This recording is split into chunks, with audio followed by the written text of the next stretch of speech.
Hello friends, welcome to my channel. This video sponsored by School of Business Organization. இந்த company digital marketing துறையில் செயல்படக்கூடிய number 1 genuine கம்பெனிங்க.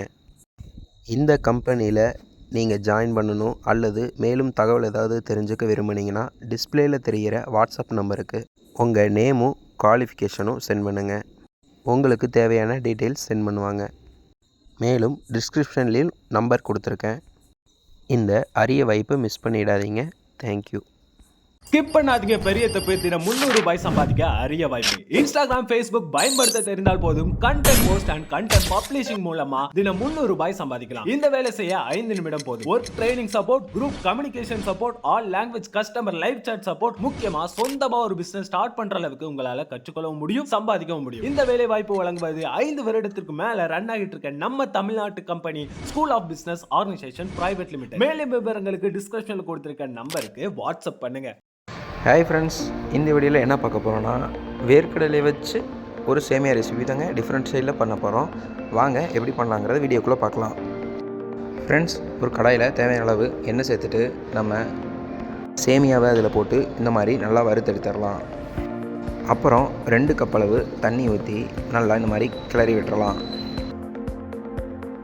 ஒரு அளவுக்கு லைட்டாக இந்த மாதிரி வெந்தால் போதுங்க, ரொம்ப மாவு மாதிரி ஆக வேண்டாம். நெக்ஸ்ட்டு ஒரு வடிகட்டி வச்சு நல்லா வடித்து எடுத்துடலாம். இந்த சேமியாவை ஓரமாக வச்சுட்டு இன்னொரு பேனில் லைட்டாக எண்ணெய் சேர்த்துருங்க. நெக்ஸ்ட்டு வேர்க்கடலை சேர்த்துடலாம். சேர்த்துட்டு இந்த மாதிரி நல்லா கிளறி விட்டுருங்க. அதையும் எடுத்து வச்சுட்டு அதே பேனில் லைட்டாக கடுகு பொரிஞ்சதுக்கப்புறம் நறுக்கி வச்சு பெரிய வெங்காயம் ஆட் பண்ணிடலாம். அதையும் நல்லா வதக்கி விட்டுறலாம்.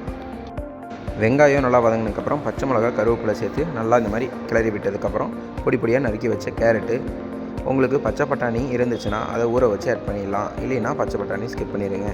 நல்லா இந்த மாதிரி கேரட் வதக்கி விட்டதுக்கப்புறம் உப்பு, மஞ்சள் தூள் சேர்த்து நல்லா இந்த மாதிரி வதக்கி விட்டுறலாம். லோ ஃப்ளேம்லேயே வதக்கிக்கலாம். நம்ம எல்லாமே சிறுசாக நட்டியிருக்கனால நல்லா வெந்துடும். இப்போ நம்ம வடிகட்டி வச்ச சேமியாவை இதில் சேர்த்துடலாம். சேர்த்துட்டு நல்லா இந்த மாதிரி உதுத்துட்டு நல்லா கிளறிடலாங்க. இந்த மாதிரி கொஞ்சம் கூட கட்டியே இல்லாத அளவுக்கு நல்லா சேமியாவை உதுத்துட்டு கிளறிக்கலாம். நெக்ஸ்ட்டு நம்ம வறுத்து வச்ச வேர்க்கடலையை ஆட் பண்ணிடலாம். அதுக்கு மேலே கொத்தமல்லி தலையை தூவி விட்டுறலாம். லைட்டாக லெமன் புழிஞ்சாலும் புழிஞ்சிக்கலாம், அது உங்கள் ஆப்ஷனல் தான். அதனால் அதை புழிஞ்சிட்டு லைட்டாக கிளறி விட்டுருங்க. அவ்வளோதாங்க, வேர்க்கடையில் வச்சு ஒரு டிஃப்ரெண்ட் ஸ்டைலில் சேமியா செஞ்சாச்சு. மறக்காமல் நீங்களும் இதை ட்ரை பண்ணி பார்த்துட்டு கமெண்ட்டில் எப்படி இருந்துச்சுன்னு சொல்லுங்கள். நன்றி, வணக்கம்.